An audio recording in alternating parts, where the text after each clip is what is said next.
दक्षिणी लेबनान पर इजराइल का हवाई हमला। मीस एल जबल शहर में एयर स्ट्राइक। हिजबुल्ला की संपत्तियों को बनाया टारगेट।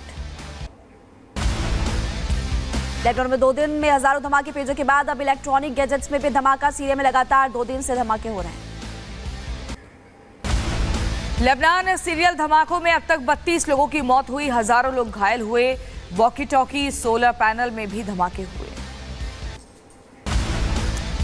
लेबनान के बेरूत में हुए धमाके में सीसीटीवी फुटेज भी सामने आया। मोबाइल की दुकान में काम करते वक्त अचानक से फटा पेज और धमाके में दोनों कारीगर बाल बाल बचे। लेबनान में शव की अंतिम विदाई के दौरान फटा वॉकी टॉकी। धमाके के बाद सड़क पर गिरा शख्स। हादसे का वीडियो आया सामने। लेबनान में कार के अंदर लगे वायरलेस सिस्टम में धमाका। धमाके के बाद कार में लग गई आग और कार पूरी तरह से जलकर खाक हो गई। लेबनान में कार के वायरलेस सिस्टम में अचानक से धमाका हुआ। धमाके के बाद कार की सीट समेत कई उपकरण जले। बुरी तरह से क्षतिग्रस्त हुई कार। लेबनान के बेरूत में हॉस्पिटल की पार्किंग में भी विस्फोट और यहां पर बम को किया गया डिफ्यूज। लोगों ने ली राहत की सांस। बेरूत में गाड़ियों के साथ साथ घरों में लगे उपकरणों में भी धमाके हुए। कई लोगों के घायल होने की खबर। घरों से निकलता दिखा काला धुआं। हिजबुल्ला के सभी उपकरणों में लेबनान में हो रहे नष्ट और पेजो वॉकी टॉकी के अलावा फिंगरप्रिंट्स डिवाइसेस और ऊर्जा सिस्टम और रेडियो जैसे उपकरणों में भी विस्फोट हो रहे हैं। आज होगी वक्फ बिल पर जेपीसी की बैठक। सुबह 11 बजे संसद भवन में वक्फ बिल पर चर्चा होगी।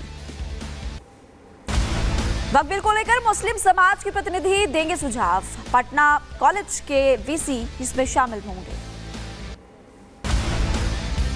एक देश एक चुनाव प्रस्ताव कैबिनेट से मंजूर। शीतकालीन सत्र में बिल लाएगी सरकार। 2029 में एक साथ हो सकते हैं चुनाव। वन नेशन वन इलेक्शन का 32 दलों ने किया समर्थन। पीएम मोदी ने कहा एक चुनाव लोकतंत्र को मजबूत बनाने वाला कदम।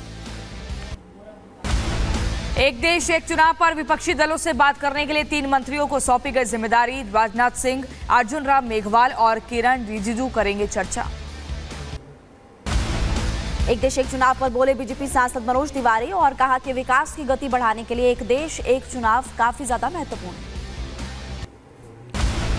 आज जम्मू कश्मीर दौरे पर रहेंगे पीएम मोदी। श्रीनगर में रैली को करेंगे संबोधित। 30,000 से ज्यादा पार्टी कार्यकर्ता होंगे शामिल। जम्मू के कटरा भी जाएंगे पीएम मोदी। स्पोर्ट्स स्टेडियम में संबोधन अपना देंगे। हरियाणा विधानसभा चुनाव के लिए बीजेपी आज जारी करेगी घोषणा पत्र। जेपी नड्डा और मुख्यमंत्री नायब सिंह सैनी लॉन्च करेंगे संकल्प पत्र। सीएम नायब सिंह सैनी का कांग्रेस पार्टी पर निशाना। का कांग्रेस ने जातिवाद को बढ़ाया और देश को कमजोर करने का किया काम। आज अयोध्या दौरे पर रहेंगे सीएम योगी आदित्यनाथ। मलकीपुर विधानसभा क्षेत्र में जनसभा को संबोधित करेंगे। सीएम योगी आदित्यनाथ मिल्कीपुर को 1000 करोड़ की परियोजनाओं की सौगात देंगे। 3 महीने के अंदर दूसरी बार उनका यह दौरा। कई मायनों में खास। 3 महीने के अंदर दूसरी बार देंगे विकास का बड़ा तोहफा। 21 सितंबर को मुख्यमंत्री पद की शपथ लेंगी आतिशी। एलजी ने केजरीवाल का इस्तीफा राष्ट्रपति को भेजा। 1 हफ्ते में सरकारी आवास छोड़ेंगे केजरीवाल। और 21 सितंबर से लेकर 23 सितंबर तक अमेरिका के दौरे पर रहेंगे प्रधानमंत्री मोदी। क्वाड शिखर सम्मेलन में शामिल होंगे और राष्ट्रपति जो बाइडेन भी इस मीटिंग में अपनी मेजबानी करते हुए नजर आएंगे। प्रधानमंत्री नरेंद्र मोदी न्यूयॉर्क में संयुक्त राष्ट्र महासभा को संबोधित करेंगे। यात्रा के दौरान पीएम कई नेताओं के साथ करेंगे द्विपक्षीय बैठक। पीएम मोदी के दौरे को लेकर व्हाइट हाउस से बयान जारी। राष्ट्रपति बाइडेन के साथ पीएम मोदी की बैठक होगी और यहां पर द्विपक्षीय संबंधों को मजबूत करने पर भी चर्चा होगी। कर्नाटक के पूर्व सीएम जगन मोहन रेड्डी पर सीएम चंद्रबाबू नायडू का गंभीर आरोप। तिरुमाला के प्रसाद में मिलावट का आरोप लगाया और कहा घी की जगह जानवरों की चर्बी का हो रहा था इस्तेमाल। बिहार के नवादा में 2 पक्षों के बीच संघर्ष हो गया। करीब 80 घरों में आग लगाई गई और कई घर जलकर खाक हो गए। दोनों पक्षों में संघर्ष के दौरान चली गोली। नंदू पासवान नाम के व्यक्ति पर घरों को आग लगाने का आरोप है। जमीन को लेकर विवाद चल रहा था।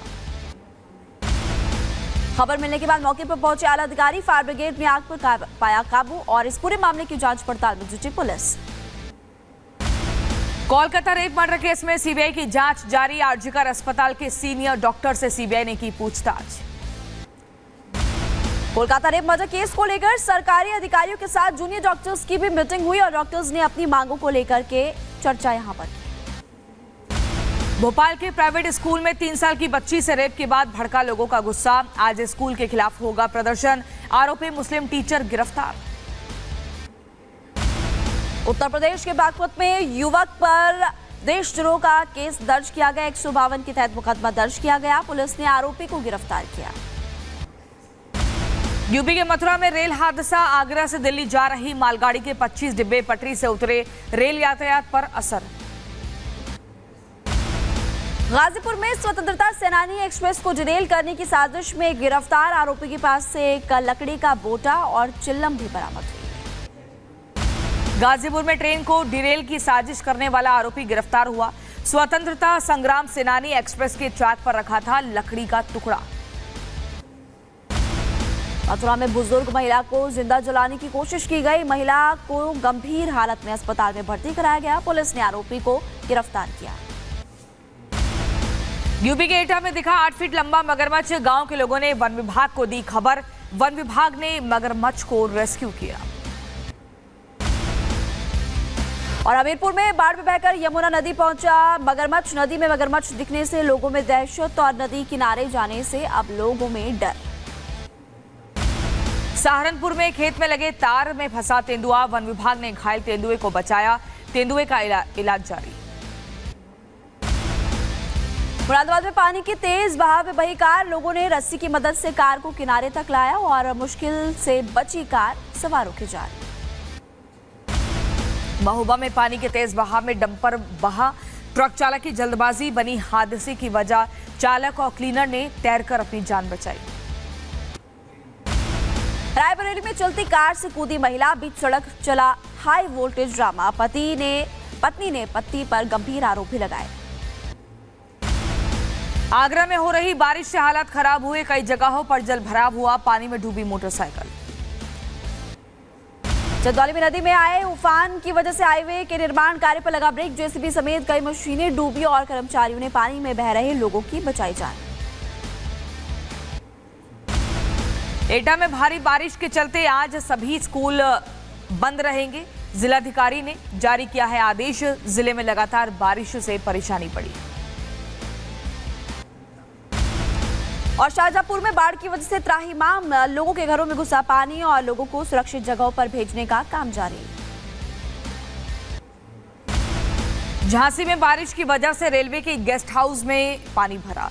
बुलडोजर की मदद से पानी की निकासी की गई। कर्मचारियों को करना पड़ा परेशानियों का सामना। उत्तर प्रदेश के सीतापुर में अतिक्रमण पर चला बुलडोजर। अवैध कब्जे को किया गया ध्वस्त। 15 दिन पहले जारी किया गया था नोटिस।